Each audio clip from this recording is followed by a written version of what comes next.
महाराज, हम तो कल रतिया भर मुन्नी बदनाम हुई गा के अपना गुफा में रियाज कर रहे थे। गला थोड़ा खिसखिस कर रहा था। प्रणाम दादा, का हाल चाल बा?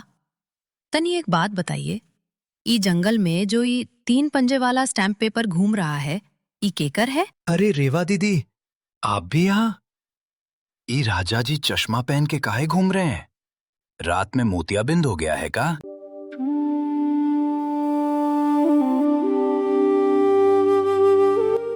मायावन जंगल का अपना एक अलग भौकाल था।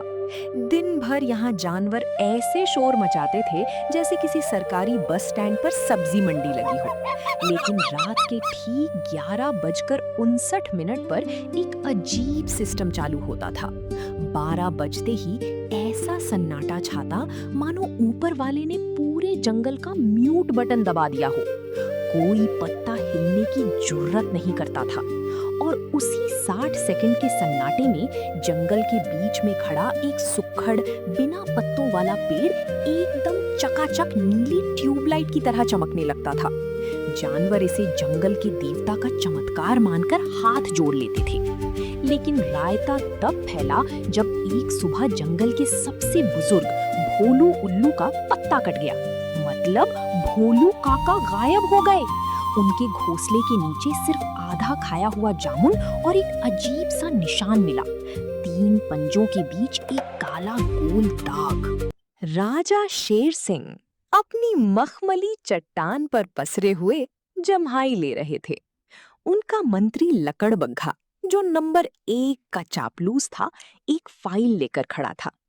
तभी 2 जंगली कुत्ते कालिया भेड़िया को कान पकड़कर घसीटते हुए ले आए। कालिया की शक्ल ऐसी रोनी थी जैसे किसी ने उसकी बारात में रसगुल्ले खत्म कर दिए हों। अरे ई का बकलोली चल रहा है हमरा जंगल में। कौन है ये 3 पंजे वाला आर्टिस्ट जो रतिया में स्टाम्प पेपर मार के जा रहा है? और मंत्री जी, ये कालिया को काहे घसीट के लाए हो बे? ये तो वैसे ही कुपोषण का शिकार लग रहा है। अरे महाराज, ये भेड़िया का शक्ले से क्रिमिनल वाला वाइब आता है। एकदम छपरी लगता है। भोलू काका के पेड़ के पास जो पंख मिले हैं ना, वो इसी के तकिया के नीचे से बरामद हुए हैं। यही है असली कातिल। धर के कूट दीजिए साले को। अरे बाप रे बाप, हमरा काहे फंसा रहे हैं महाराज? हमरा शक्ल पे मत जाइए। हम बहुत ही शरीफ और संस्कारी भेड़िया हैं। अरे ये लकड़बग्घा साला हमरा पीछे हाथ धो के पड़ल है। कसम से बता रहे हैं महाराज, भोलू काका तो हमरा से 20 गो जामुन उधार लिए थे। हम काहे मारेंगे ओकरा? हमरा तो खुद का 20 जामुन डूब गया। तो तोरा तकिया के नीचे उल्लू का पंख का कर रहा था बे? महाराज, हम तो कल रतिया भर मुन्नी बदनाम हुई गा के अपना गुफा में रियाज कर रहे थे। गला थोड़ा खिसखिस कर रहा था और कान में खुजली हो रही थी। तो बस उल्लू का पंख से कान खुजा रहे थे। हमरा छोड़ दीजिए महाराज, हमरा घर में बूढ़ी माई है। चुप कर बे नौटंकी।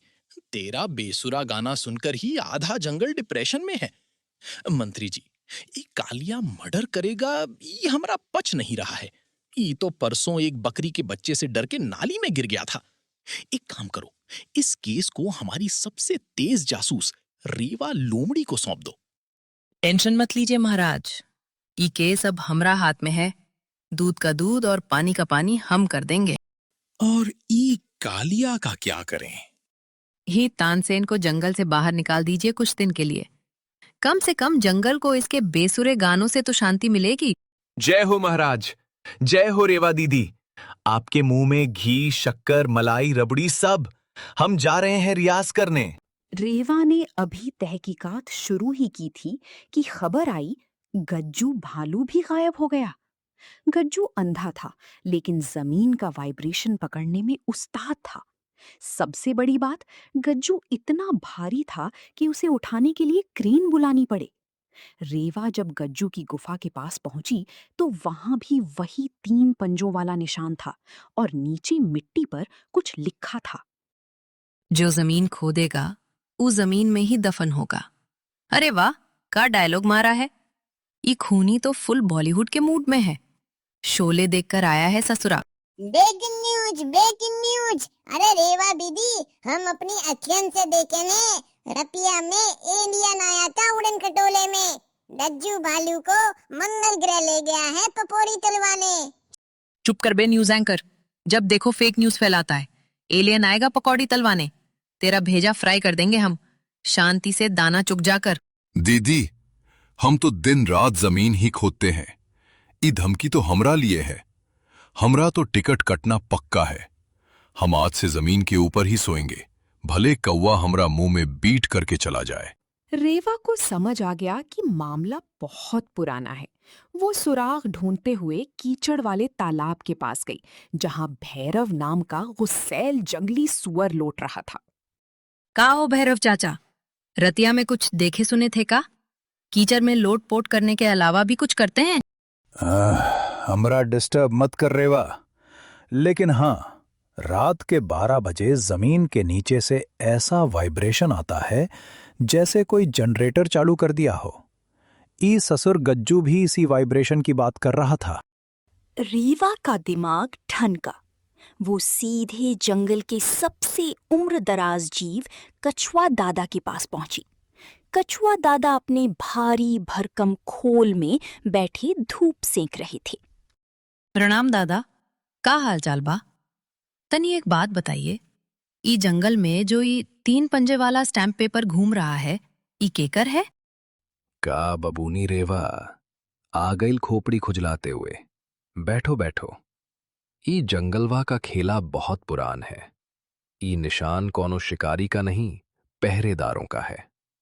जंगल के नीचे एक बहुत बड़का सोया हुआ राक्षस है, और वो जो सुक्खड़ पेड़ है ना, वो पेड़ नहीं, एंटेना है। अरे बाप रे, हम ज्यादा बोल गए। जा तू यहां से। रेवा का सटक चुका था। उसने ठान लिया कि आज रात वो उस पेड़ की जड़ें खोदेगी। उसने एक लकड़ी का फावड़ा लिया और पेड़ के पास पहुंच गई। अजीब बात थी कि राजा शेर सिंह के कुत्ते आज पहरे पर नहीं थे। 11:55 बजे रेवा ने मिट्टी हटानी शुरू की। थोड़ी ही मिट्टी हटाने पर टन की तेज आवाज आई। ई कबे? पेड़ की जड़ में लोहा? ई साला कौन सा हाइब्रिड पेड़ है जो लोहा पैदा कर रहा है? ए लोमड़ी, ज्यादा जासूस मत बन। तेरा गेम ओवर करने का ऑर्डर आ गया है। अरे ओ उड़न खटोले, ऑर्डर कौन दिया बे? जोमैटो वाला? हमरा गेम ओवर करना इतना आसान नहीं है। हम च्यवनप्राश खा के आए हैं। अरे बापा, हमरा आग फोड़ दी रही चुड़ैल। जल्दी खत्म कर इसको बुर्बक। राजा शेर सिंह को खबर करना है कि लोमड़ी को पाइप के बारे में पता चल गया है। राजा शेर सिंह? मतलब ई बकलोली में राजा भी शामिल है? ई तो साला पूरा सिस्टम ही करप्ट है। अब जो होगा देखा जाएगा। तुम लोग अपना जोमैटो डिलीवरी खुद रख लो। जय बिहार, जय मायावन। टोली के साथ आगे क्या नया कांड होने वाला है, जानने के लिए तुरंत सब्सक्राइब बटन पर क्लिक करें और अगले धमाकेदार एपिसोड के लिए तैयार रहें। रेवा लोमड़ी उस लोहे की सुरंग में धड़ाम धड़ाम गिरती हुई नीचे जा रही थी। उसे लगा कि अब वो सीधा यमराज के दरबार में लैंड करेगी, लेकिन अचानक वो एक गद्दीदार सोफे पर आ गिरी। जब उसने आंखें खोली तो उसकी आंखें खटी की खटी रह गईं। यहाँ कोई मिट्टी या अंधेरा नहीं था। चारों तरफ सफेद रोशनी, शीशे की दीवारें, भिनभिनाते हुए कंप्यूटर और एसी की ठंडी हवा चल रही थी। ये कोई गुफा नहीं, बल्कि एक हाई टेक अंडरग्राउंड फैसिलिटी थी। अरे बाप रे, ये पाताल लोक है कि पटना का नया मॉल? ससुरा नीचे तो पूरा स्विट्जरलैंड बसा रखा है। हे भगवान, हम ऊपर टेंशन में दुबले हो रहे हैं कि खूनी सबको मार रहा है, और ई सब यहाँ बिग बॉस का घर खोल के बैठे हैं। ई चल का रहा है बे? रेवा खिसक कर एक बड़े से कंट्रोल रूम में पहुंची। वहां एक विशाल स्क्रीन चमक रही थी। स्क्रीन पर मायावन जंगल का 3D नक्शा बना था और उस पर बड़े-बड़े अक्षरों में लिखा था project Mayavan, artificial wildlife sanctuary. Reva ने पास पड़ी एक लाल रंग के फोल्डर को पंजों से खोला। उसमें कुछ तस्वीरें थीं, इंसानों की तस्वीरें। वे लोग हेलीकॉप्टर से जंगल में पेड़ और नकली पहाड़ लगा रहे थे। मतलब ये पूरा जंगलवा ही नकली है। ये पेड़, ये नदी, ये पहाड़ सब इंसानों ने बनाया है। हम लोग कोई असली जंगल में नहीं, इंसानों की लेबोरेटरी में रह रहे हैं। हम सब तो गिनी पिग है। अरे मोरी मैया, उस सुक्खड़ पेड़ कोनो देवता का चमत्कार नहीं, बल्कि इंसानों का 6G का टावर है। रतिया के 12 बजे ऊ चमकता नहीं है, बल्कि इंसानों के कंप्यूटर में हम सबका डेटा और वीडियो अपलोड करता है। तभी साला रतिया में 1 मिनट के लिए नेटवर्क बिजी रहता है और जंगल में सन्नाटा छा जाता है। तभी पीछे से एक ऑटोमेटिक दरवाजा खुला। अंदर राजा शेर सिंह की एंट्री हुई। पर ये क्या? शेर सिंह ने आंखों पर रेबैन का चश्मा लगा रखा था। Welcome to my secret adda, Reva Babooni. कैसा लगा हमारा अंडरग्राउंड विला? शेर सिंह, तुम साला राजा कम इंसानों का दलाल ज्यादा लग रहे हो। ये सब का है? तुमने पूरे जंगल को बेच खाया। अरे जासूस महोदया, थोड़ा चिल मारो। काहे इतना हाइपर हो रही हो? इंसानों ने ये जंगल बनाया, हम सबको यहां रखा ताकि वो हमारी हरकतों पर रिसर्च कर सकें। मुझे जब इस बात का पता चला तो मैंने इंसानों के साथ डील कर ली। कैसी डील बे? मैंने कहा, तुमको डेटा चाहिए, हम देंगे। तुमको शांति चाहिए, हम देंगे। बदले में हमको रोज फ्रेश मटन, एसी वाला कमरा और एक कोल्ड कॉफी चाहिए। अब जो भी जानवर इस रहस्य के बहुत करीब पहुंच जाता है, जैसे भोलू काका या कछुआ दादा, तो मेरे ये गिद्ध उन्हें चुपचाप उठाकर इस वीआईपी जेल में डाल देते हैं, ताकि बाहर अफवाह ना फैले और मेरा राजपाट चलता रहे। वाह रे नेताजी, ऊपर बेचारे जानवर खौफ में जी रहे हैं कि कोई खूनी घूम रहा है, और आप यहाँ विदेशी कॉफी पी रहे हैं। लेकिन ये 3 पंजे वाला निशान काहे बना रहे थे? अरे वो तो भौकाल बनाने के लिए। डरेगा जानवर तभी तो राजा की बात मानेगा ना। शेर सिंह रेवा को पकड़ने का ऑर्डर देने ही वाला था कि अचानक छत का एयर कंडीशनर का वेंट धड़ाम से टूटा और ऊपर से कोई चीज सीधा शेर सिंह के ऊपर आ गिरी। धप! शेर सिंह की कोल्ड कॉफी छलक कर ये और कोई नहीं, कालिया भेड़िया था। अरे बाप रे, ये कौन सा गुफा है जहां एसी चल रहा है? हम तो रियाज करने के लिए गुफा खोद रहे थे, सीधा पाताल में आ गिरे। अरे ये मनहूस तानसेन यहाँ भी आ गया। ये साड़ा जहां जाता है रायता ही फैलाता है। अरे रेवा दीदी, आप भी यहाँ? ये राजा जी चश्मा पहन के काहे घूम रहे हैं? रात में मोतियाबिंद हो गया है का? कालिया, तू बिल्कुल सही टाइम पे टपका है। ये राजा नहीं, इंसानों का चमचा है। रेवा ने देखा कि स्क्रीन पर अचानक एक लाल रंग की चेतावनी ब्लिंक करने लगी। फेज 2 इनिशिएटेड, मेमोरी वाइप इन 5 मिनट्स। शेर से ये फेज 2 क्या है बे? ई तो डील में नहीं था, इंसानों ने धोखा दिया। फेज 2 का मतलब है कि वे अब इस जंगल के सभी जानवरों की पुरानी यादें मिटाकर यहाँ रोबोटिक शिकारी छोड़ने वाले हैं। हमारा खेल खत्म। अरे मोरी माई, याददाश्त मिट जाएगी तो हमर मुन्नी बदनाम हुई का लिरिक्स भी हम भूल जाएंगे। ये तो सरासर अन्याय है। चुप कर बे, रोना बंद कर। इंसानों ने मशीन बनाई है तो ये मशीन को बंद करने का जुगाड़ भी होगा।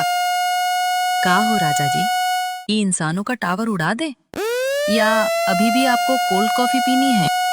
उड़ा दे रेवा, उड़ा दे। भाड़ में गई कॉफी, कम से कम जंगल तो बचेगा। कालिया, तू जा और भोलू काका और कछुआ दादा का शीशा तोड़ के सबको बाहर निकाल।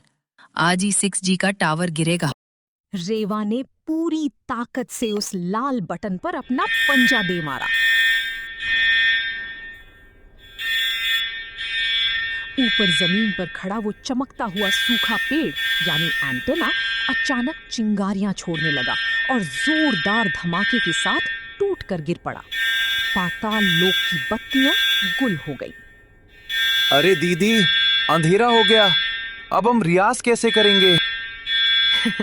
तू रियाज कर कालिया, क्योंकि आज से ये जंगल इंसानों की लैब नहीं, हमारा असली घर है। जय मायावन। अरे रुकिए रुकिए, बिना लाइक कमेंट किए कहाँ चल दिए? हमारी जंगली टोली में आपका स्वागत है। बस वो लाल वाला सब्सक्राइब बटन दबा दीजिए।